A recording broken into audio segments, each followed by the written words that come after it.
የሚገባ እንዳርበኛ አለ። እሱም የአማራ ፋኖ ብሔራዊ ንቅናቄ ልዩ ዘመቻ መምሪያ ኃላፊ አርበኛ ድርሳን ብርሃኔ ስለ አንድነቱ ያለውን አስተያየት ይሰጠናል። ወደሱ ጋብዛችኋል። እሺ፣ እንኳን ለዚህ ቀን አደረሳችሁ። እንግዲህ አንድነት ከተጀመረ ቆየት ብሏል።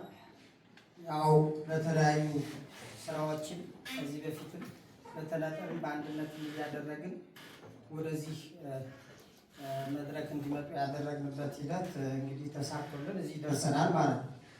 ከዚህ በኋላ የሚቀሩ ያው ቅድም እንደተናገሩ አብዛኞቻችን መሬቶች ያው በእርስ በርስ ግጭቶች ብዙ መሬቶች ተይዞብናል። እነዛን ማጽዳት ይጠበቅብናል።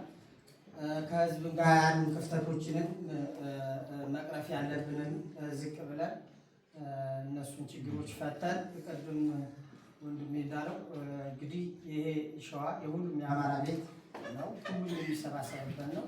በዛ ልክ ዝግጅት እንድታደርጉ እያሳሰብኩኝ እንግዲህ ለዚህ ቀን ስለደረስን ደስ ብሎኛል። እንኳን ደስ አላችሁ። አመሰግናለሁ።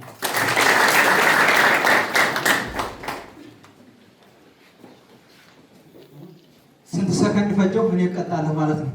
አመሰግናለሁኝ አርበኛ ድርሳን ብርሃኔ። በእውነቱ በዚህ ቀና ሰው በሌለበት ሰዓት ከምንም በላይ በጠላት መካከል እየተጓዙ አንድነትን መሻት በተግባር ያሳየ ከመሆኑ ጋር ተያይዞ ሁላችንም በየደረጃው ያለን አባላቶች ልናመሰግን ይገባል። አንዴ ሞራል ስጡልኝ።